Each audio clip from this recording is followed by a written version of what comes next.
Oliver Blake always felt uneasy when he encountered someone from outside their town. While it wasn't an everyday occurrence, it wasn't unheard of either. In this day and age, complete isolation wasn't possible, but the residents of Meritan did their best to keep outside influences at bay. He recalled hearing about a group called the Amish, noting a few similarities. Meritan was founded on a shared belief, and when Mary Ashford arrived with her family, they sought to shield themselves from the world. The community lived by their values and welcomed new converts, but outsiders were discouraged. Oliver, whose family played a pivotal role in founding Meritan, embraced this way of life. The appearance of a stranger was the only reminder of the world beyond. The day began like any other. Oliver had risen early to prepare. After a quick shower, he dressed in his usual attire, bra, panties, robe, and sat down at the vanity. He expertly applied makeup and styled his shoulder-length auburn hair, noting a few grey roots in need of attention. He finished with sheer nylons, a slip, and a simple baby blue house dress paired with matching pumps and a frilly apron. As he made his way down to the kitchen, Oliver took pride in being the model house husband. Breakfast was nearly ready when Clara appeared, her crew-cut greying hair giving her a distinguished look, and her blue suit flawless, with polished black wingtips. She kissed him on the cheek and gave him a playful pat before taking her seat at the table. He called upstairs for their two sons. Liam, the youngest at 6, came down first, clutching his Bobby doll in a cheerleader outfit. Clara thought he was too old for dolls, but Oliver found it endearing and didn't mind. Adrian, the oldest at 16, followed. He wore the school uniform, starched blouse, pleated skirt, and pumps with 1-inch heels, and had just reached the age where he could wear makeup. Oliver checked to ensure it wasn't too much, though he found Adrian's bold lipstick a bit much. He also noticed Adrian was wearing earrings from his girlfriend, Ruth, along with her class ring. Oliver liked Ruth but worried things were progressing too quickly. He wanted Adrian to focus on his future, not relationships, at least until after school. Breakfast passed pleasantly, and after a few affectionate moments, the boys went off to school. Clara followed shortly after, grabbing her briefcase and giving Oliver a quick kiss and playful slap before heading out the door. With everyone gone, Oliver focused on the housework. After lunch, he decided to go shopping. He put on a pink floral dress, matching shoes, white gloves, and a pretty hat, before touching up his makeup. As Oliver gazed at his reflection in the mirror, he felt pleased with what he saw. He took pride in maintaining his youthful appearance, confident that he was still attractive enough to keep Clara's interest, even after all these years. He couldn't help but recall the day they first met.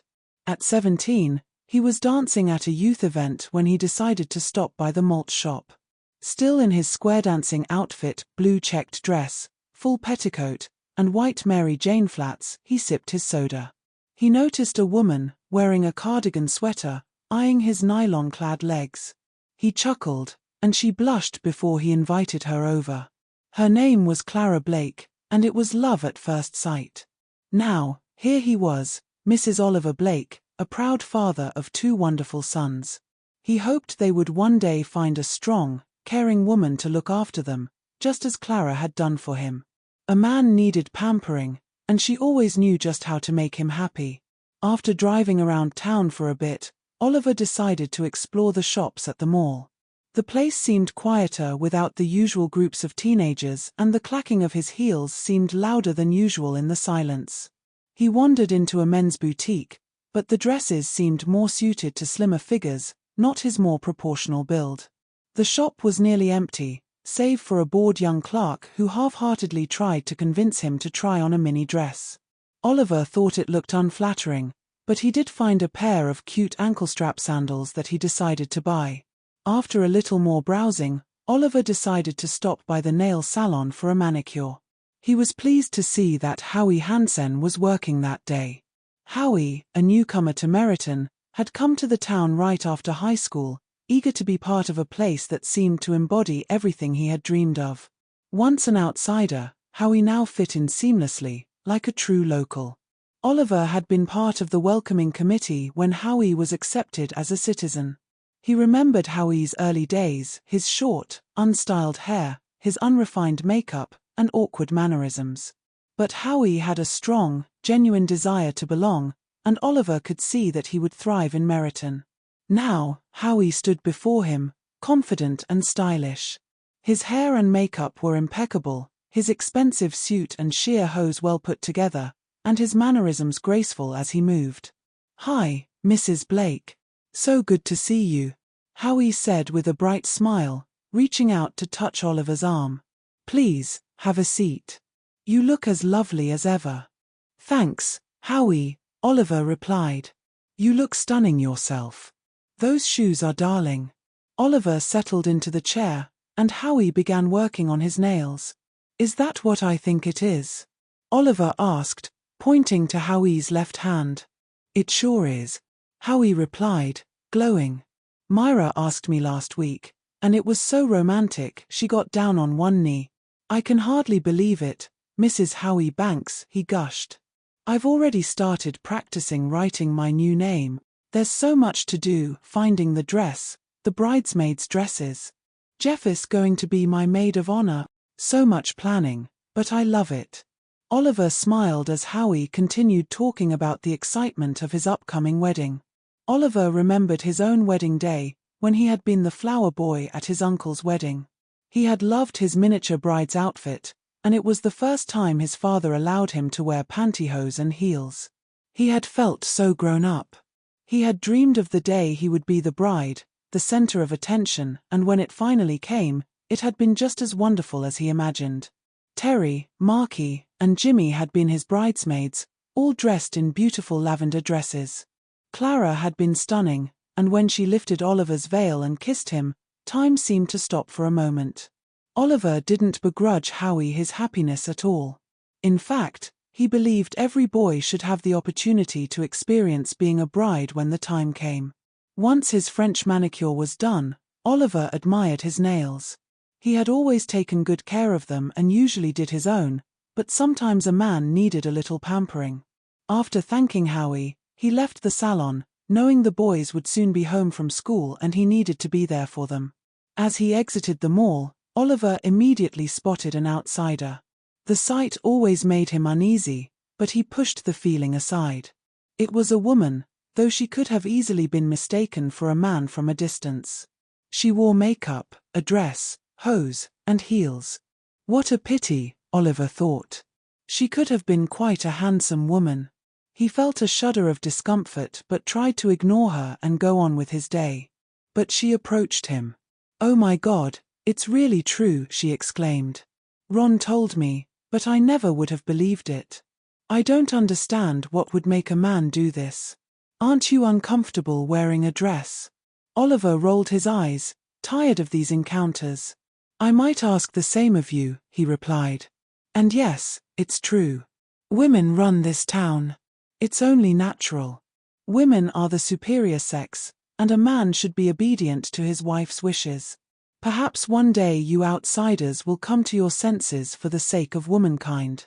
"I'm sorry," she said, a bit flustered. "I didn't mean to offend you. It's just so strange to me. But you don't look bad dressed this way. You're very pretty, in fact." "Thank you, madam. Now, good day," Oliver said curtly, turning and walking away. He felt relieved as the encounter ended, but the exchange replayed in his mind all the way home. The outsider was obviously disturbed, but no more so than he was. She was so masculine and weak, it made him uncomfortable to even think about her. At least she wasn't a male outsider. Oliver thought those were far worse, crude and animalistic. He shook his head and, as he pulled into the driveway, made an effort to put the encounter out of his mind and focus on the evening ahead. Later, as Oliver put the dishes away after dinner, he was deep in thought when Adrian asked, "What's wrong, Dad?" "Nothing, honey. Nothing at all," Oliver replied, turning to look at his son. Adrian wore a simple rose-colored house dress, pantyhose, and white pumps. His nails, now a bit longer, were painted to match his dress. His hair was styled up, revealing his slender neck, and his eyes were accentuated with eyeliner, shadow, and mascara, all applied with skill. His rose-colored lips were pursed thoughtfully.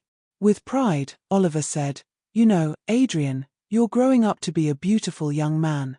Adrian smiled and hugged him tightly. "I guess I take after my father," he said with a grin.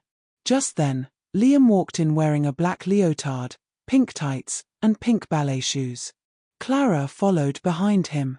"And there's my other pretty little boy," Oliver said, smiling. "I almost forgot about ballet practice. You and your mother be careful, Pumpkin."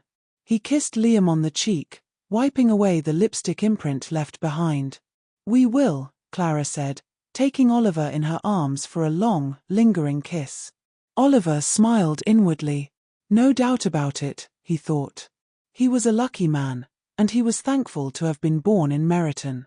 Don't forget to join me on Patreon for exclusive content,